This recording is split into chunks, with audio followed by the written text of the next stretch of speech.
ఆంధ్రప్రదేశ్లో ఎన్నికల వేడి రాజుకుంది. కీలక నియోజకవర్గాల్లో ఒకటైన ఆత్మకూరు ఈసారి సమరం సై అంటే సై అన్నట్టుగా ఉంది. ఇక్కడ రాజకీయాల్లో ఆనం, మేకపాటి కుటుంబాలు చురుగ్గా ఉంటాయి. దీంతో ఈసారి ఈ నియోజకవర్గంలో పోటీ హోరాహోరీగా ఉంది. సీనియర్ నాయకులు మేకపాటి రాజమోహన్ రెడ్డి తనయుడు మేకపాటి గౌతమ్ రెడ్డి 2019 ఎన్నికలు గెలిచి వైఎస్ జగన్ హయాంలో మంత్రిగా పనిచేశారు. 2022లో గుండెపోటుతో ఆయన మరణించారు. ఆ తర్వాత వచ్చిన ఉప ఎన్నికలో ఆయన సోదరుడు మేకపాటి విక్రమ్ రెడ్డి ఘన విజయం సాధించారు. 2019 ఎన్నికల్లో వైసీపీ అభ్యర్థిగా పోటీ చేసిన మేకపాటి గౌతమ్ రెడ్డి 53% ఓట్లతో ఘన విజయం సాధించారు.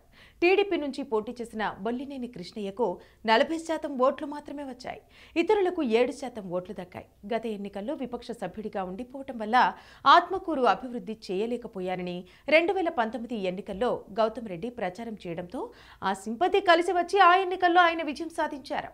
ఆయన హఠాత్ మరణంతో మేకపాటి విక్రమ్ రెడ్డి పోటీ చేయటం, గెలవటం చకచకా జరిగిపోయాయి. ఇక ఆనం రామనారాయణ రెడ్డితో ఆయన తండ్రి వెంకటరెడ్డి కూడా ఆత్మకూరు ఎమ్మెల్యేలుగా గెలిచి మంత్రులుగా పనిచేశారు. 2009లో ఆనం ఆత్మకూరులో కాంగ్రెస్ పార్టీ తరపున పోటీ చేసి గెలిచారు. ఆయన వైఎస్ రాజశేఖర రెడ్డితో పాటు రోషయ్య, కిరణ్ కుమార్ రెడ్డి కేబినెట్లలో మంత్రిగా పనిచేశారు. ఇదిలా ఉండగా గత 3 అసెంబ్లీ ఎన్నికల్లో ఆత్మకూరులో వైసీపీ గెలుస్తూ వస్తోంది. ప్రస్తుతం మేకపాటి విక్రమ్ రెడ్డి ఆత్మకూరు ఎమ్మెల్యేగా కొనసాగుతున్నారు. ఆయనే 2024 అసెంబ్లీ ఎన్నికల్లో వైసీపీ అభ్యర్థిగా పోటీలో ఉన్నారు. తెలుగుదేశం పార్టీ మాజీ మంత్రి ఆనం రామనారాయణ రెడ్డిని ఆత్మకూరు పోటీలో నిలిపింది. ఇటీవల చోటు చేసుకున్న రాజకీయ పరిణామాలతో ఆనం నారాయణ రెడ్డి వైసీపీ నుండి టీడీపీ వైపు వెళ్లారు. దీంతో ఆయనకు ఆత్మకూరు టికెట్ దక్కింది.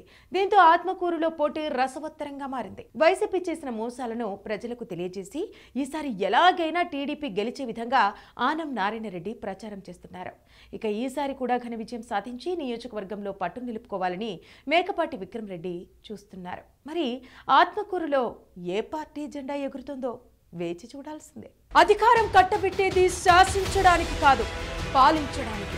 5 ఏళ్లకు ఒక్కసారి చేతికొచ్చే ఆయుధం అసమర్థుని ఆదుకోవడానికి కాదు, దమ్మున్న నేతల్ని ఎన్నుకోవడానికి. ప్రజాక్షేత్రంలో ఎంతటి ఘనుడైనా మట్టి కొరగొచ్చు, మట్టి మనుషులకు సైతం పట్టం కట్టొచ్చు. ఎవరిని సింహాసనం ఎక్కించాలో, ఎవరి మెడలు వంచాలో ప్రజలకు బాగా తెలుసు. ఇప్పుడు సమయం ఆసన్నమైంది.